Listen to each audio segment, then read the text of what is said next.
Hello, good evening everyone. स्वागत है मेरे YouTube channel history mentor by Tusharika में।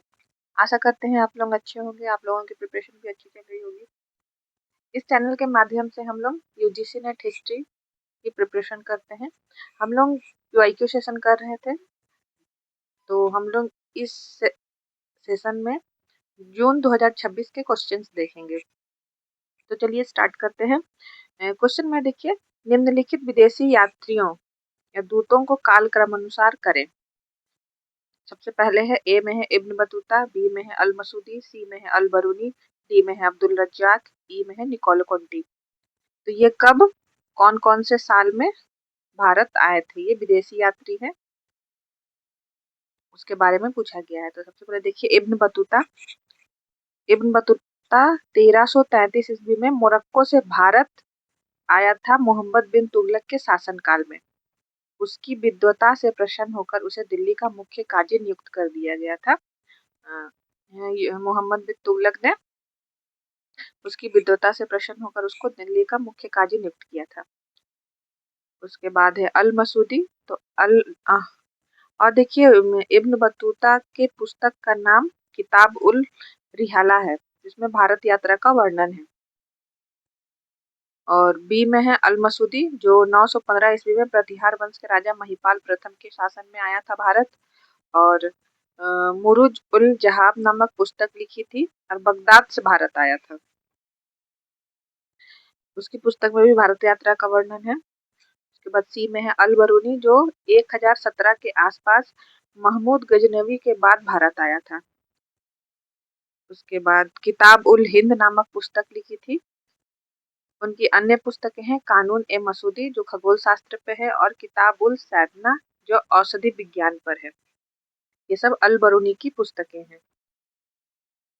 उसके बाद डी में है अब्दुल रज्जाक, 1442 ईस्वी में विजयनगर में देवराय द्वितीय के शासनकाल में आया था। उसके बाद है ई में निकोलो कोंटी, जो 1420 ईस्वी में इटली से देवराय प्रथम के शासनकाल में आया था भारत।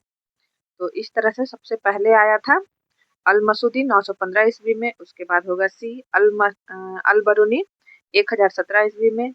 उसके बाद होगा इब्न बतूता 1333 ईस्वी में। उसके बाद होगा निकोलो कोंटी 1420 ईस्वी में। उसके बाद होगा अब्दुल रजाक 1442 ईस्वी में। तो इस तरह से इस क्वेश्चन का आंसर हो जाएगा ऑप्शन नंबर 4। पहले बी, उसके बाद सी, फिर ए, उसके बाद डी।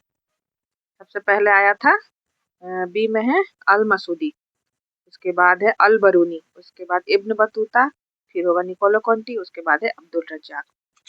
आगे क्वेश्चन हम लोग देखते हैं। ये क्वेश्चन जून 2026 में पूछे गए हैं यूजीसी नेट हिस्ट्री के पेपर में।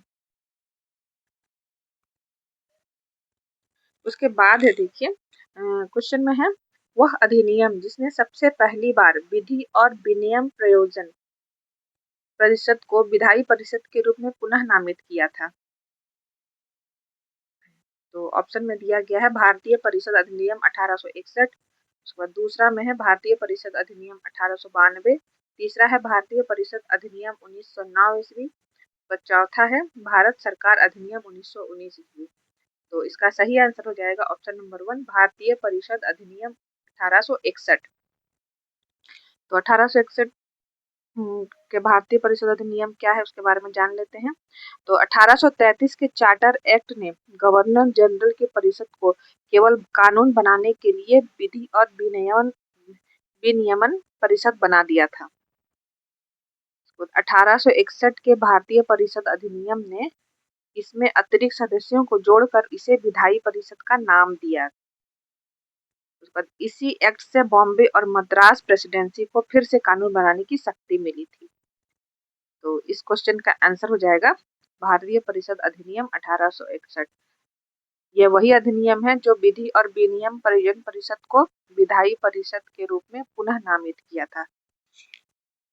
उसके बाद आगे क्वेश्चन में है देखिए, निम्नलिखित में से कौन अहोमों की सैन्य प्रणाली से संबंध नहीं है। तो पहला है पैक, दूसरा है गोद, तीसरा है खेल, चौथा है सत्र। तो अहोमों की सैन्य प्रणाली से संबंधित नहीं है, इसका आंसर हो जाएगा सत्र। सत्र एक धार्मिक और सांस्कृतिक संस्था है, ना कि सैन्य प्रणाली, सैन्य संस्था। तो सैन्य संस्था हो जाएगा पैक, गोत और खेल। तो पैक, गोत और खेल के बारे में जानते हैं। देखिए, पैक है राज्य के लिए अनिवार्य सैन्य व श्रम सेवा देने वाला किसान सैनिक, इसको पैक बोलते हैं। इसके बाद खेल, खेल है पाइकों का एक प्रशासनिक समूह या पेशेवर श्रेणी।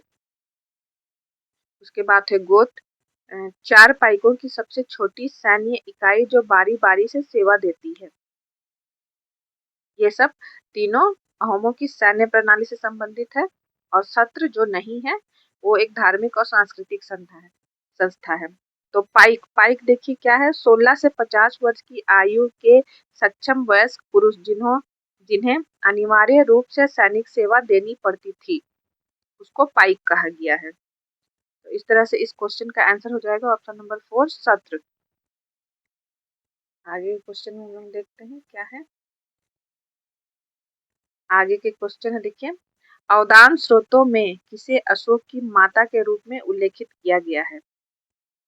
पहला है धर्म, दूसरा है देवी, तीसरा है असंघमित्र, चौथा है शुभद्रांगी। तो अवदान स्रोतों में अशोक की माता के रूप में उल्लेखित किया गया है शुभद्रांगी को। तो इस क्वेश्चन का आंसर हो जाएगा ऑप्शन नंबर 4 शुभद्रांगी। देखिए, बौद्ध ग्रंथों के अनुसार वह चंपानगर के एक ब्राह्मण की पुत्री थी। इन्हें कुछ ग्रंथों में रानी धर्मा भी कहा गया है। यह अशोक की माता का नाम के रूप में उल्लेखित है अवदान स्रोतों के अनुसार। अभी जो हम लोग सारे क्वेश्चन किए जून 2026 के क्वेश्चन है, यूजीसी नेट हिस्ट्री के पेपर के हैं। तो आज के लिए हम लोग इतना ही करते हैं। मेरा सेशन कैसा लगा कमेंट जरूर कीजिएगा और लाइक, शेयर और सब्सक्राइब जरूर कर दीजिएगा।